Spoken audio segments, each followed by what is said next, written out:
Okay, hi again everyone. We are into part 4, and part 4 is all about Facebook groups. And what I want to cover is what has changed with Facebook groups, but also just to remind you how to leverage these for your event. They really are the thing that stand out and are different to your normal kind of traditional peer-to-peer events, and they're really, really powerful. So there's been two main shifts in Facebook groups. One, you've got to remember that 5 years ago, Facebook actually had a different Facebook groups app, and then they built it into the platform. And back then, not as many people were in groups as they are now. But Facebook have been pushing groups a lot over the last few years, and so more people are now in a lot more groups. Okay, so there's a lot of group fatigue.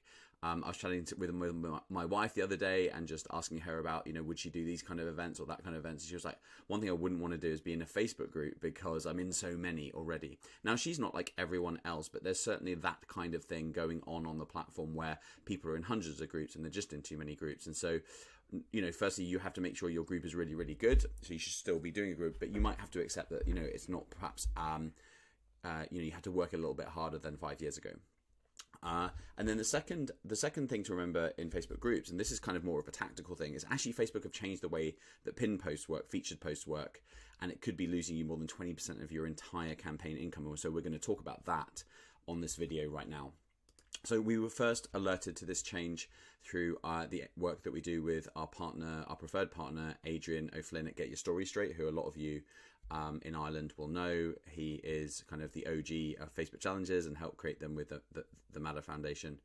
And so, Adrian, I'm just basically going to let Adrian take over here, but present his kind of findings on this. So here's Adrian's top tips, okay, for this problem. So the problem is in your Facebook group, that featured post, that one I just literally shared on that previous page, it's not this page here.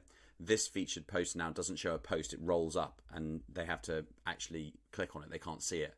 And so this is where your welcome message, where your registration comes in, where your fundraisers are going to be created on, and so this could be losing you a lot of income, unfortunately. So we have to figure out ways of sort of signposting this stuff in here so that people can see it.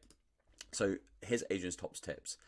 Number one, you need to send extra emails triggered from Facebook or Instagram lead forms. Now, this is actually a new feature in GivePanel. You can actually set up emails. You can bring in your Facebook leads into GivePanel, and you can set up your email journeys in GivePanel.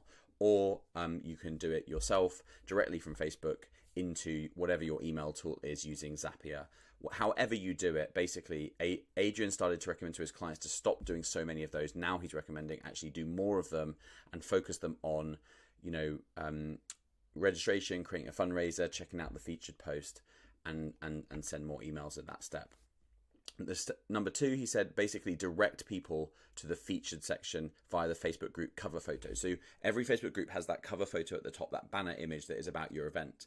And you can use kind of arrows and a little kind of call to action on that image to actually say, hey, check out the featured post to register to get your t-shirt, that kind of thing. So you can visually treat that and put something in the Facebook cover photo there to point out that people need to go to the featured post, to find the featured post to register and get their incentive. And this is where the incentive is really, really key, because it's the reason they're going to bother going to find this information.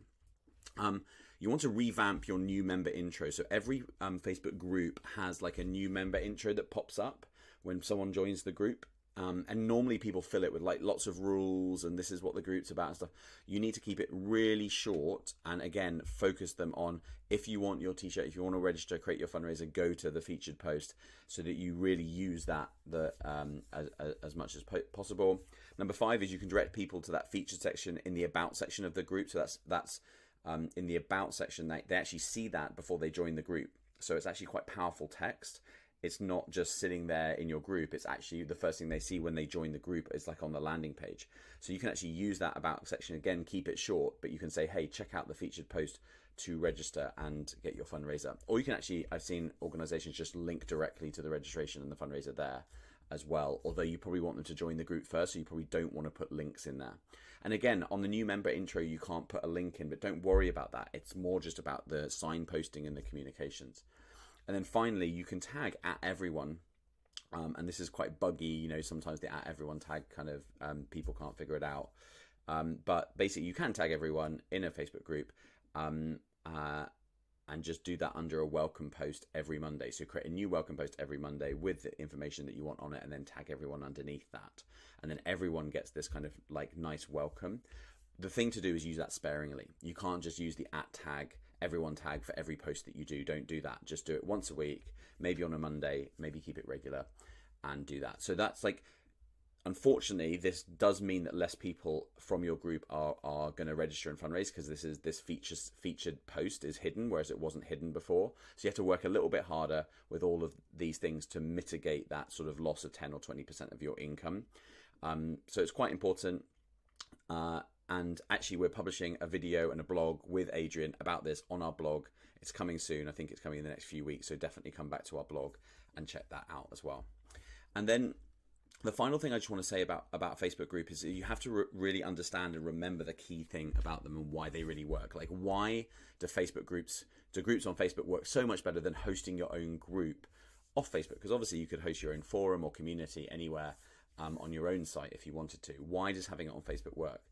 And the reason is because people are scrolling through their main newsfeed, and that is where they're going to see the content from the group. They're not going to remember to come into the group without seeing the post. So it's called hacking the newsfeed, but essentially popular posts from your group will appear in a lot of people's newsfeeds and get ranked really highly if they've got a lot of likes and comments and reactions and a lot of that kind of engagement. So if they've got a lot of hearts and thumbs ups and also comments, and there's a lot of real discussion on there, then they're more likely to appear in everyone's newsfeed. So think about the content from your group appearing in people's newsfeeds, and that's like promotion for your challenge, okay?